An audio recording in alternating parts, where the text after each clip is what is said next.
Kaya eto mga bossing, pakinggan nyo lang itong balitang ito. Mabilis na mabilis lang. Simulan na natin kagad para maaga.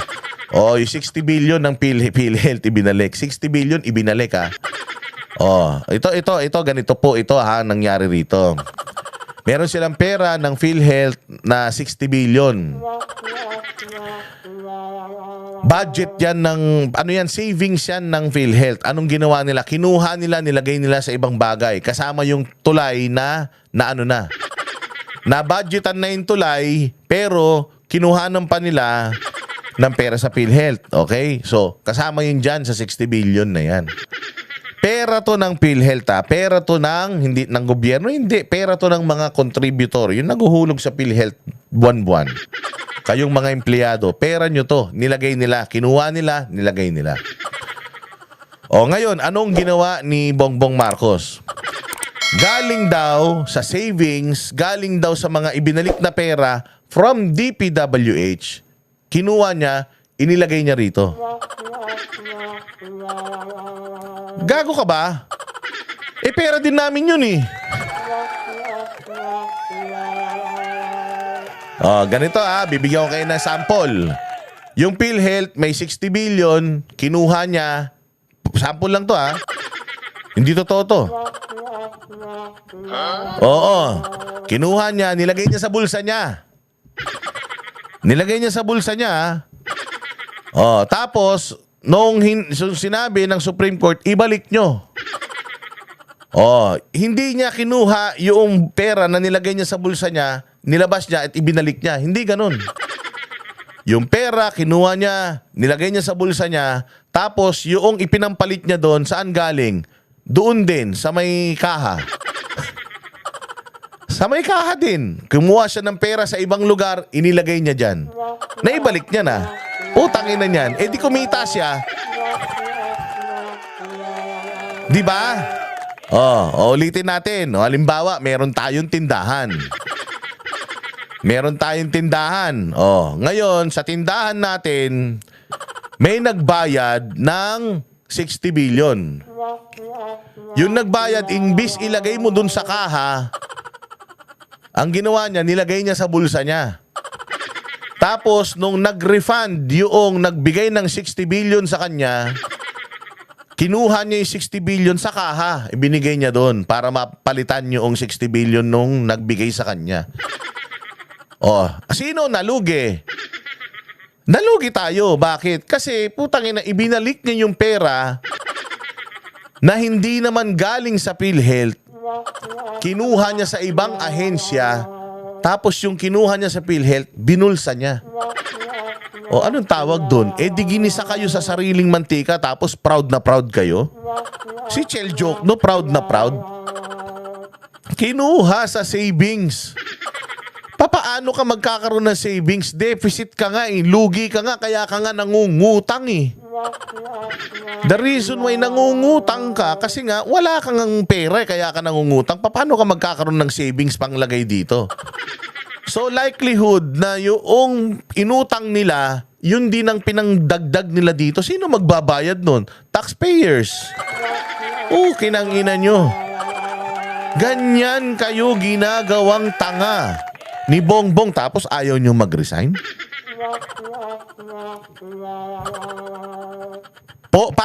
Sa 490 billion na sa DPWH, 60 billion yung vinito niya, tinanggal niya.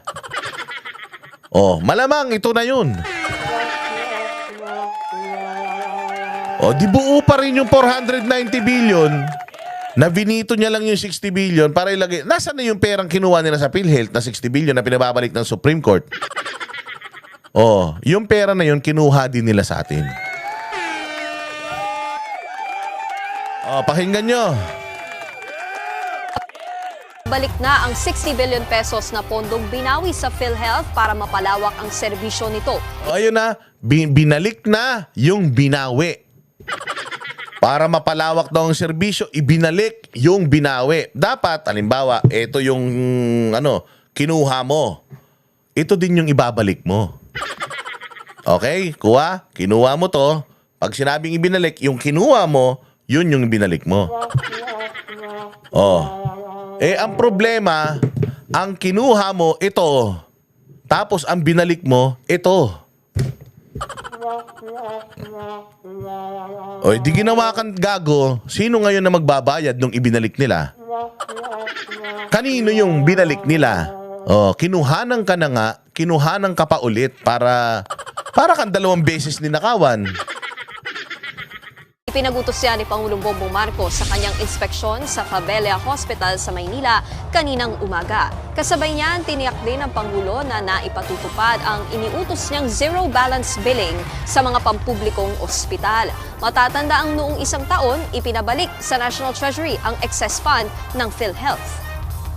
Siguro alam naman ninyo lahat, yung mga savings natin na bago na galing sa iba't ibang departamento but mainly from Department of Public Works and Highways. Narinig niyo? Yung perang isinoli nila doon, saan galing? Galing sa iba-ibang ahensya, mainly sa DPWH, inilagay nila doon. Kanino yon? Sa atin. Kanino yung perang kinuha nila sa PhilHealth? Sa atin. Di gago.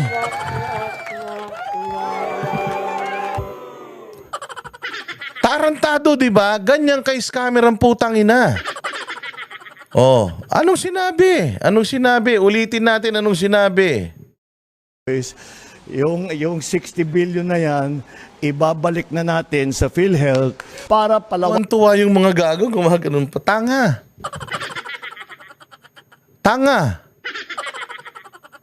Ulitin natin para mas maintindihan nyo. Pera ng PhilHealth para sa health. Kinuha. Pera ng PhilHealth, kinuha. Tapos kumuha ng pera saan? Halimbawa sa education. Dinabawasan yung education. Kumuha sa DPWH. Dinabawasan yung infra. Kumuha sa science and technology. Dinabawasan yung siyensya. Kumuha sa National Coco Levy Farm. Coco Levy Fund. Dinabawasan yung pondo na yun. Tapos ibinalik sa PhilHealth para daw mas ma-enhance yung serbisyo ng PhilHealth. Gago. Tinanggal mo nga yun dun, ibinalik mo, di ibig sabihin kung ano lang yung regular na functions ng PhilHealth with that 60 billion intact, yun pa din ang serbisyo. Paano madadagdagan yung serbisyo nila? Yung tinanggal mo, yun lang din yung ipinalit mo. Hindi nga lang galing sa pera na yun mismo. Hindi yung eksaktong pera na kinuha mo yung ibinalik mo. Pera ng iba-ibang ahensya. So binawasan mo yung serbisyo ng iba-ibang ahensya at inilagay mo dito. Ganong kayo kagago. Tapos hindi pa agre-resignin to? Tanginan yan. Akin pa ang serbisyo ng PhilHealth. Lalawakin mo yung serbisyo ng PhilHealth? Paano mo palalawakin? Buti sana kung ibinalik mo, hindi lang 60 billion. Ang ibinalik mo sana, 120 billion. 60 billion lang ang pinababalik sa atin, pero ang ibinalik natin, 120 billion. Ayun, pwedeng lumawak ang serbisyo. Pero kung ang kinuha mo, 60, binalik mo 60, paano lalawak yung serbisyo? Gago. Kaya't yan po ang aming patuloy na iginagawa para parang ating mga kababayan ay maramdaman naman nila na ang pamahalaan ay niloloko kayo. I hope na iintindihan nyo etong pinaliwanag ko sa inyo dahil putang ina budol na budol dito si Chel Joke no, tuwan-tuwa Pasalamatan daw ang Pangulo dahil dito. Ha? Pasalamatan ng Pangulo dahil dito? Anak ng